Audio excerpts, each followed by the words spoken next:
እኔ ብዙ መድረክ ላይ ተናግሬ ያለውኝ እዚህ ሸንኮራ ዮሐንስ ሄጄ አንድ ጸጉሩን ድሬድ ያደረገ ልጅ ጸሎት ይጸልያል። በጣም የሚገርማችሁ ሌሊቱን ሙሉ ሻንጣ ሙሉ ድርሳን ነው የያዘው እያወጣ በየሰዓቱ እንደውም አይጸልየው ድርሳናት ገድላት ምን የለም ይጸልያል። ዳዊቱ አልቃል ጋኖኑ አይቀር ምኑ አይቀር ይጸልያል። እንደው በሱ ቀን ነው እኔ በዘመኔ በሰው ቀን ይቻላውቅም በሱ ቀን ይቻላል። ጸጉሩ ግን ምንድነው አልኳችሁ የተገመደ ድሬድ ነው። አለባበሱ ምኑን ስታዩት ዱርዬ ነው የሚመስለው። ይሰማችሁኝ? ልክ ከነጋ በኋላ ታቦት ሊወጣ አካባቢ አንዲት ሴት መታ ጸጉሬን ቆርጥልሃለሁ በቃ ካልወጣ ከዚህ ግቢ ትለዋለች። እሱም በትህትናና ፍቅር በተሞላበት እይታ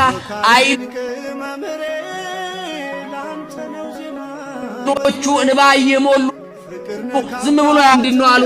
እሷም ተናገረች። እሷን ወገኑና እኛ አባት አዎ አንተ ጸጉርን እንዲያርገ ቤተክርስቲያን ትገባለህ ብለው እሳቸውም ደግሞ ድጋሚ ፈረዱበት። እንደው ማት ነገር ነው የሚናገሩት ብዙ ነገር ነው የሚሉት። ይሄንን ሰው ምን ብሎ እንደመለሰላቸው ታውቃላችሁ? አባ ልክ ኖት እህቴ አንቺም ልክ ነሽ። አንድ ነገር ጥያቄ ልጠይቃችሁ። ምን ነው የምትጠይቀን አሉት። ይሄን ጸጉሬ ነው አይደል ያስቸገራችሁ? አዎ ይሄ ጸጉሬ ነው። አዎ መቀስም ምላጭም ካመጣችሁልኝ ለመቁረጥ 2 እና 3 ደቂቃ በቂ ነው። ግን ከጸጉሬ በፊት በ2 እና በ3 ደቂቃ ልቆርጦ የማልችለውን ኃጢአት ይዣለሁ። ኃጢአቴ ይቅደም ወይንስ ጸጉሬ ይቅደም? የቱን ላስቀድም ሲሉ ሁለቱም ሰዎች ተበትነው ጠፉ። ወገኖቼ ቆርጠን መጣል ያልቻልነው ነገር አለ። አዎ አለበት። ጸጉራችንም አይተስተካከለ የተከረከመ ነው።